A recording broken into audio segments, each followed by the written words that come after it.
karon khen tir hang an ron khen klai de ulaka lan sang fiam thu lo standing a khulai kon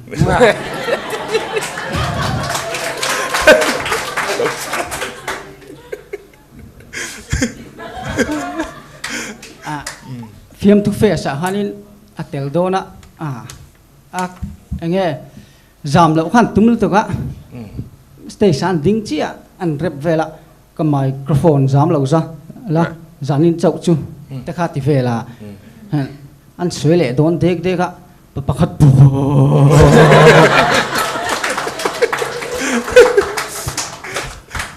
abialu bula hanin kan college ka lai chuan kha ti ve saka abialu ning lu tu khanin college kalami college poi kal to mi khoi college sangai kalatia atham nok noka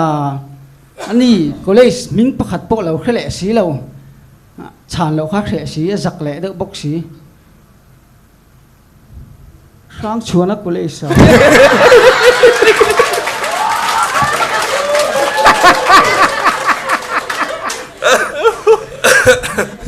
an putar bit fiala ulit tuk to bai khanin anin huai khanin playing ka ta real king kha ju chara an chung ku khanin nula senior lut tuk bai mel chedau mai khan nei an lo nei bok kher nen aju chara real king kher khan bok sia inaron chuak chau an nula senior ne ra khan kha thalak tei man tau deu in la in da thale du si lo an an forma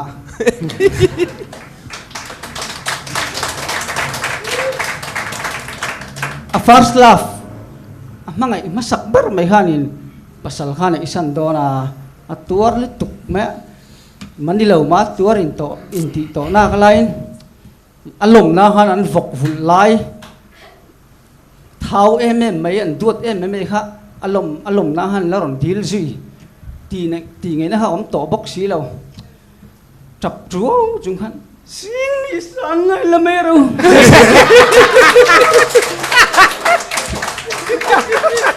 an TV ta khan fia mai ve sina zone ta fiam tu face a pupi ela te comment ta kha thing pen lo han lung kep vela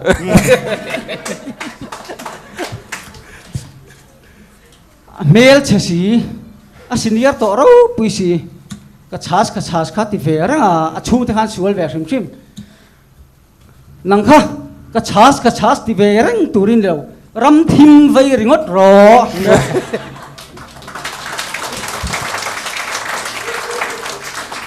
mel chebok choi leng a mel chele bok si a samta kir puk lian ro pui mai si a bial lu pa han ina en vunga trekin a deng chote trekin a deng to che tro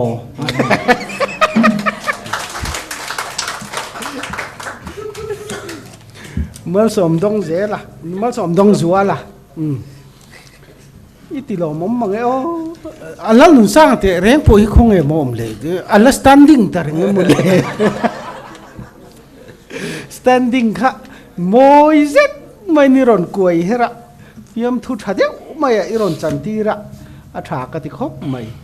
a sing ni sangai ti lai tak phei kha chu yom dan kha heti ikutin da kha a tha ka wa han ti te lu lem ve o i che tha khop mai i ti thai e ma som tang zuala fiam thu then khat kha a relevant khop maya chan chu tuna kan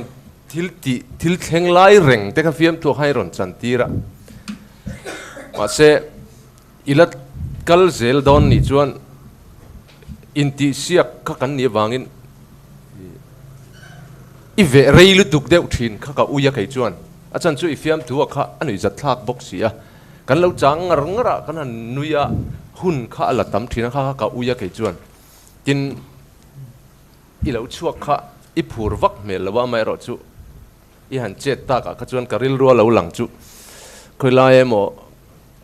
kot thim lai khoi lai mo thian za hawa zoi te fiam thu tho neu chi khai ni du mel hi ka ti khop maya ani poi ni ngei lo mo thian ta jing a chun uang pol tak chu kan ya a tha etiang mi hi fiam thu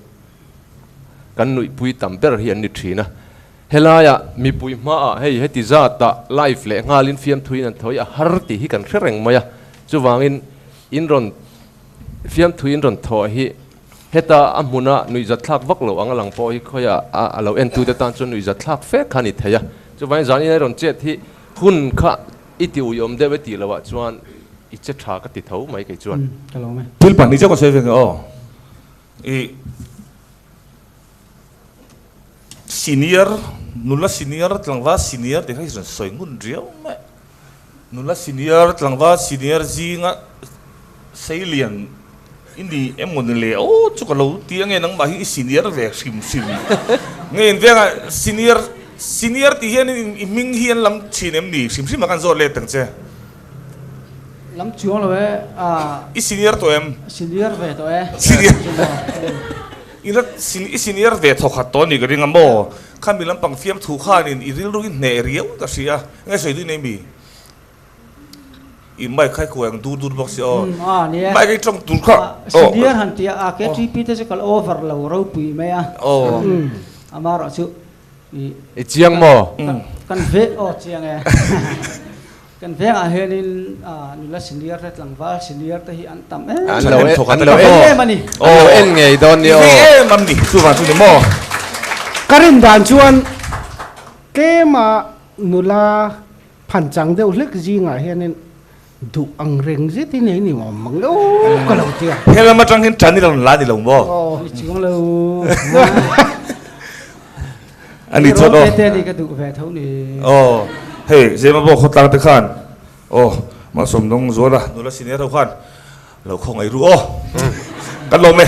e pok ka lo me hale iron che bon le me in pu cha na iron pusuk phaim o kan pu cha nang chun kan phuruk khama se ka du ai chuan in hun kha rei lo khret man cho ka ti o it soi tu la nga ang khan